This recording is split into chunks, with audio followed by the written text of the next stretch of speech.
ሰላም ጤና ይስጥልኝ ክብራትና ክብራን ውድ የአዲስ ጤና ዩቲዩብ ቻናል ቤተሰቦች እንደምን አላችሁ? በዚህ ቪዲዮ ላይ ከ40 ዓመት በኋላ ቡናን ስለማያጠጣት የምንመለከት ይሆናል። ቡና ለአእምሮ ንቃት፣ ለአካላዊ ጥንካሬና ለቀናችን መሳካት ትልቅ አስተዋጽኦ አለው። ነገር ግን አንድ እውነታ አለ። እድሜ 40ዎቹን መሻገር ሲጀምር ሰውነት ውስጥ ብዙ ነገሮች መቀየር ይጀምራሉ። የሆርሞን መዛባቶች ይመጣሉ፣ የምግብ መፈጨት ስርዓቶች ይለዋወጣሉ፣ ጉበትም እንደ ድሮ መርዛማ ነገሮችን የማጣራት ፍጥረቱ ይቀንሳል።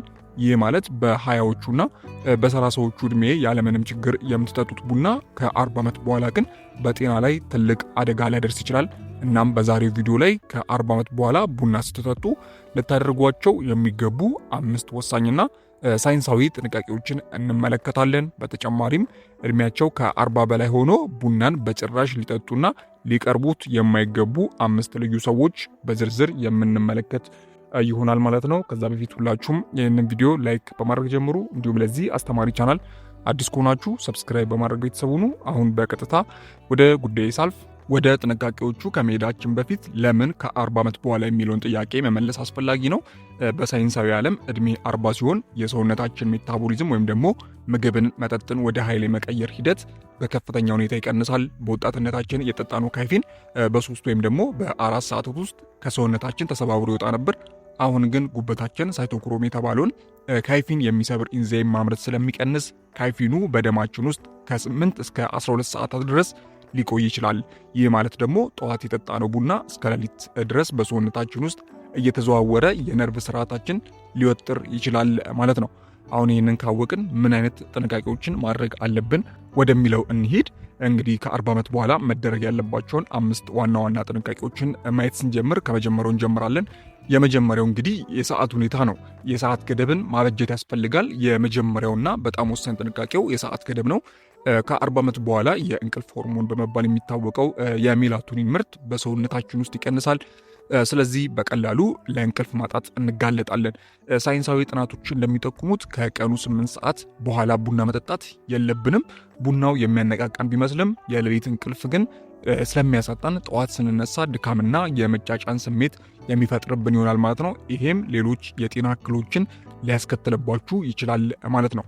ስለዚህ የመጀመሪያው የሰዓት ገደብ ነው። በቻላችሁት መጠን ከቀኑ 8 ሰዓት በኋላ በፍጹም ቡናን መጠጣት የለባችሁ ማለት ነው። ቀጣዩና ሁለተኛው የሲኒ ወይም ደግሞ የካይፊን መጠንን መገደብ ነው። እንግዲህ ይሄ በጣም የመጠን ጉዳይ ነው። በወጣትነት በቀን ከ5 እና 6 ሲኒ ቡና መጠጣት የተለመደ ሊሆን ይችላል። ነገር ግን ከ40 ዓመት በኋላ ግን በቀን ከ2 እስከ 3 ሲኒ በላይ በፍጹም መብለጥ የለበትም። ከዚህ መጠን ካለፍን ካይፊኑ የኮርቲሶል ወይም ደግሞ የጭንቀት ሆርሞን ማለት ነው መጠንን ከፍ በማድረግ በድንገተኛ መረበሽ፣ የእጅ መንቀጥቀጥና የልብ ትርታ መጨመርን የሚያስከትል ይሆናል። ስለዚህ መጠኑንም መገደብ ያስፈልጋል ከሰዓት ባለፈ ማለት ነው። ሌላኛውና ሶስተኛው ከምግብ ጋር ያለውን ጊዜ ማራዘም ነው። ማለትም የንጥረ ነገር እጥረትን ለመከላከል ይህንን ማድረግ ይኖርባቸዋል። ብዙዎች ምግብ እንደበሉ ወዲያውኑ ቡና መጠጣት ይወዳሉ። ይህ ግን በጣም ጎጂ ልማድ ነው። በቡና ውስጥ ታኒን እና ፖሊፎኒል የተባሉ ንጥረ ነገሮች አሉ። እነዚህ ንጥረ ነገሮች በምግባችን ውስጥ ያለውን አይረንና ካልሲየም በሰውነታችን እንዳይመጠጥና እንዳይጠቀሙበት ያግዱታል። ይህ ደግሞ በተለይ ከ40 ዓመት በኋላ ለደም ማነስና ለአጥንት መሳሳት ይዳረጋል። ስለዚህ ቡናን ከምግብ በፊት 1 ሰዓት ወይም ደግሞ ከምግብ በኋላ 1 ሰዓት አቆይቷችሁ ነው መጠጣት የሚኖርባችሁ ማለት ነው። ያለበዚያ የምትመገቡት ምግብ ጥቅም አይኖረውም ማለት ነው። ሌላኛውና አራተኛው ነጭ ስኳርና ክሬመሮችን ሙሉ በሙሉ ማስወገድ አስፈላጊ ነው። እንግዲህ ቡና ውስጥ የምትጨምሯቸው ነገሮች አሉ። እነዚህም እንደ ስኳር ናቸው። ከ40 ዓመት በኋላ ለኢንሱሊን መቋቋም እና ለአይነት 2 ስኳር በሽታ የመጋለጥ ዕድል ከፍተኛ ነው። ቡና ላይ የምትጨምሯቸው ስኳር፣ ጣፋጭ ወተቶች ወይም ደግሞ ሰው ሰራሽ ክሬመሮች የደም ስኳርን ከጥቅም ውጭ ያደርጉታል። እናም የሆድ ዕቃ ስብ እንዲከማችም ያደርጋሉ። ስለዚህ ቡናን ጥቁር መጠጣት ካልሆነም ደግሞ በጣም አነስተኛ የስብ መጠን ያለውን የተፈጥሮ ወተት ብቻ ነው መጠቀም ያለባችሁ ማለት ነው። የመጨረሻውና 5ኛው የውሃ ሚዛንን መጠበቅ ነው። 5ኛው ጥንቃቄ የውሃ ፍጆታን መጨመር ነው። ቡና ዳዩሬቲክ ነው። ይህ ማለት በሰውነታችን ውስጥ ያለውን ፈሳሽ በሽንት መልክ አጣድፎ የሚያስወጣው መጠጥ ነው። ከ40 ዓመት በኋላ የቆዳ መድረቅና የሰውነት ፈሳሽ ማነስ ስለሚከሰት ለእያንዳንዱ 1 ሲኒ ቡና 2 ሲኒ ንጹህ ውሃ መተካት ግዴታ መሆን አለበት። ይህ ካልሆነ የኩላሊት ጠጠር እና የቆዳ መሸብሸብን የሚያፋጥን ይሆናል ማለት ነው። ስለዚህ ውድ ቤተሰቦች እነዚህ ዋና 5 ጥንቃቄ ማድረግ ያለባችሁ ነው። የመጀመሪያው የሰዓት ገደብ ማበጀት ነው። ሁለተኛው ከ2 ሲኒ በላይ አለመጠጣት ነው። ሶስተኛው ከምግብ ጋር ያለውን ጊዜ ማራዘም ያስፈልጋል።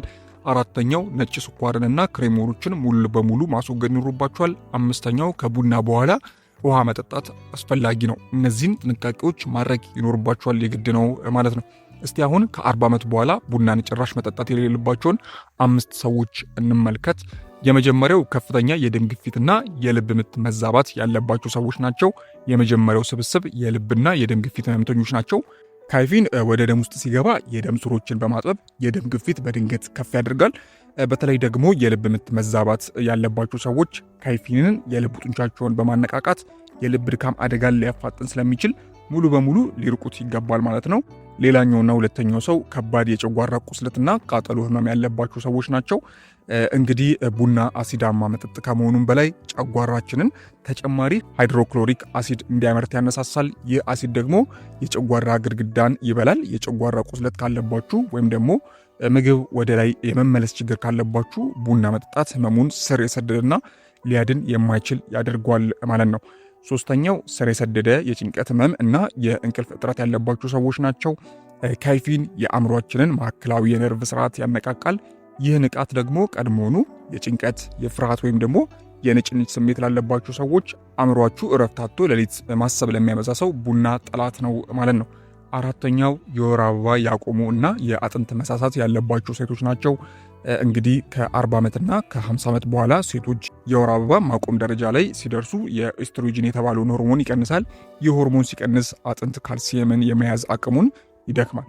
በዚህ ሰዓት ቡና መጠጣት በሽንት መልክ ካልሲየም ከሰውነት እንዲወጣ ስለሚያደርግ የአጥንት ስብራትንና መሳሳትን በጣም ያፋጥነዋል ማለት ነው። አምስተኛው የፊኛ መላላትና የሽንት መቆጣጠር ችግር ያለባቸው ሰዎች ናቸው። በእድሜ መግፋት ምክንያት የፊኛ ጡንቻ ሊላሉ ይችላሉ። ቡና ደግሞ ፊኛን የሚያቆጠቁጡና ሽንት በፍጥነት እንዲሞላ የሚያደርግ ባህሪ ያለው። በተለይ በምሽት ሽንት ለምትያስቸግሯቸው ወይም ደግሞ ሳልና ማስነጠስ ለሚያመልጣቸው ሰዎች ቡና በሁኔታውን ይበልጥ ሊያባብሰው ይችላል ማለት ነው። እስቲ አሁን ቡናን የግድ መጠቀም ከሌለባችሁ ጤናማ አማራጮች አሉ፣ እነሱን መጠቀም ትችላላችሁ። እነዚህ ችግሮች ስላለቡኝ ቡና አቆምኩ ታዲያ ምን ልጠጣ ብላችሁ ልትጠይቁ ትችላላችሁ። እናም እስቲ አሁን ተጨማሪ አማራጮችን ስናይ የመጀመሪያው የሻሞሜል ሻይ ነው።